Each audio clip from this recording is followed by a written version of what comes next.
கிறிஸ்துக்கள் அன்பான தேவனுடைய பிள்ளைகளே, ஆண்டவரும் உலக இரட்சகருமான இயேசு கிறிஸ்து வினையேற்ற நாமத்தினாலே உங்கள் யாவரையும் வாழ்த்தி ஆசீர்வதிக்கிறேன். இந்த மார்ச் மாதம் 1ஆம் தேதி மங்கள வார்த்தை நிகழ்ச்சி மூலமாக உங்கள் ஒவ்வொருவரையும் நேரடியாக உங்கள் வீடுகளிலே பார்க்கிறது எனக்கு ரொம்ப சந்தோஷம். கர்த்தர் உங்களை ஆசீர்வதிப்பாராக.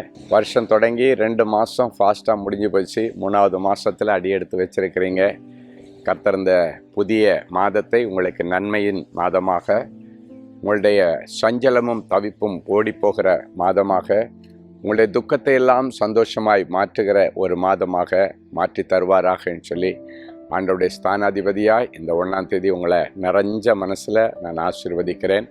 கடந்து போன மாதங்களிலே நிறைவேறாத தேவனுடைய வாக்குத்தத்தங்கள், ஆண்டவர் உங்களுக்கு கொடுத்த ஜீவ வசனங்கள் இந்த மாதத்திலே உங்களுக்கு பலிப்பதாகன்னு ஆசையாய் உங்களை ஆசீர்வதிக்கிறேன். கர்த்தருடைய நாமம் மகிமைப்படட்டும். சரி, இந்த 1ஆம் தேதி கர்த்தர் எனக்கு என்ன மங்கள வார்த்தை வச்சிருக்கிறார், எடுத்து வாசிக்கலாமா? ஏசாயா தீர்க்கதரிசியின் புஸ்தகம் 35ஆம் அதிகாரம் 10வது வசனம் இப்படியாய் சொல்கிறது: நித்திய மகிழ்ச்சி அவர்கள் தலையின் மேல் இருக்கும், சந்தோஷமும் மகிழ்ச்சியும் அடைவார்கள், சஞ்சலமும் தவிப்பும் ஓடிப்போகும். நித்திய மகிழ்ச்சி அவர்கள் தலையின் மேல் இருக்கும். யாருடைய தலையின் மேல் இருக்குமோ? கர்த்தரால் மீட்கப்பட்ட பிள்ளைகளுடைய வாழ்க்கையிலே, ரட்சிக்கப்பட்ட பிள்ளைகளுடைய வாழ்க்கையிலே, மனம் திரும்பி ஆண்டவரை இரட்சகராக ஏற்றுக்கொண்ட பிள்ளைகளுடைய வாழ்க்கையிலே, இந்த உலகத்தில் உள்ள அசுஷிகளை எல்லாம் விட்டு ஆண்டவருடைய பாதப்படியிலே வந்து, ஆண்டவரே உமக்கு பிரியமானதை செய்ய எனக்கு கற்றுத்தாரும் என்று சொல்லுகிற பிள்ளைகளுடைய சிரசிலே நித்திய மகிழ்ச்சி தங்கி இருக்குமா? அப்படின்னா இந்த 1ஆம் தேதி இந்த வார்த்தை உங்களுடைய வாழ்க்கையில பலிக்கணும்னா, உங்கள் ரட்சிப்பின் வஸ்திரத்தை ஒரு விசை கூட நீங்கள் புதுப்பித்துக் கொள்ளும்படி கர்த்தருடைய ஆவியானவர் சொல்கிறார். எந்தெந்த பாவங்களை சென்று போன மாதங்களிலே விட முடியாமல் தவித்தீர்களோ, அந்த பாவங்களை எல்லாம் இந்த புதிய மாசத்திலிருந்து எனக்கு வேண்டாம், இந்த 1ஆம் தேதி ஒரு தீர்மானம் எடுங்க. பல மாதங்கள் தீர்மானம் எடுத்தீர்கள், பல வருஷங்கள் தீர்மானம் எடுத்தீர்கள், ஆனால் ஒன்றுமே பிரயோஜனம் இல்லை. அதன் பிறகு மறுபடியும் விழுந்து விழுந்து எலும்புகிற அனுபவத்திலே இன்றைக்கு நீங்கள் நிற்கிறீர்கள். தேவனுடைய பிள்ளைகளே, நீங்கள் நல்லா இருக்கணும்னு ஆண்டவர் ஆசைப்படுகிறார், நானும் ஆசைப்படுகிறேன். எனவே இன்றைக்கு அனுதினமும் ரட்சிப்பின் அனுபவத்தை நீங்கள் புதுப்பித்துக் கொள்ளுங்கள். அனுதினமும் நீங்கள் மீட்பின் அனுபவத்தை புதுப்பித்துக் கொள்ளுங்கள். அனுதினமும் பாவ மன்னிப்பின் நிச்சயத்தை நீங்கள் பெற்றுக்கொள்ளுங்கள். வேதம் சொல்லுகிறது, முடிவு பரியந்தம் நிலை நிற்கிறவனே ரட்சிக்கப்படுவான்.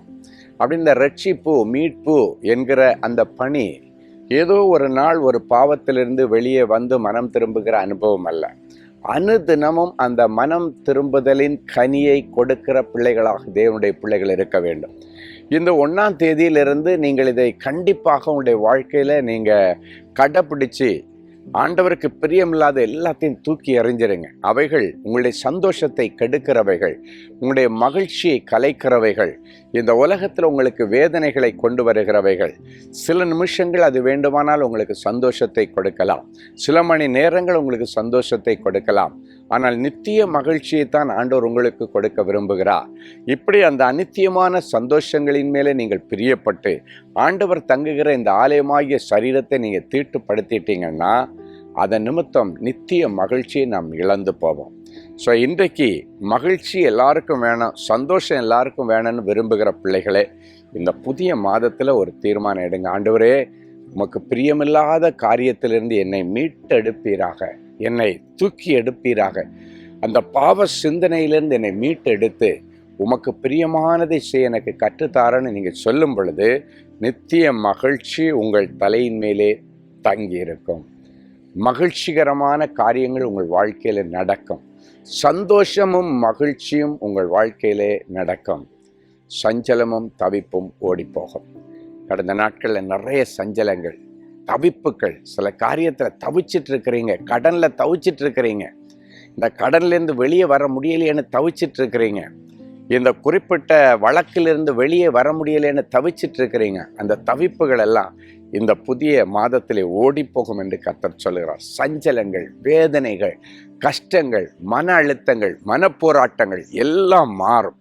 சரியான நேரத்திலே கிடைக்கப்பட வேண்டிய ஆசீர்வாதங்கள் கிடைக்கப்பட வேண்டிய வேலை கிடைக்கல, சரியான காலத்தில் நடக்க வேண்டிய அந்த திருமண காரியங்கள் நடக்கலை, சரியான காலத்தில் அந்த பிள்ளை பேர் கிடைக்கல, அந்த சரியான வயதில் எல்லாம் இல்லை என்று சொல்லி சஞ்சலத்தோடும் தவிப்போடும் ஓடிக்கொண்டிருக்கிற தேவனுடைய பிள்ளைகளை, இன்றைக்கு உங்களுடைய சஞ்சலமும் தவிப்பும் ஓடிப்போகும், சந்தோஷமும் மகிழ்ச்சியும் அடைவீர்கள். சந்தோஷகரமான நல்ல செய்திகள் உங்கள் குடும்பத்தில் வரும். சந்தோஷமான சுப காரியங்கள் உங்கள் குடும்பத்தில் நடக்கும். அதற்குள்ள தடைகள் எல்லாம் உடைக்கிறார் ஆண்டவர்.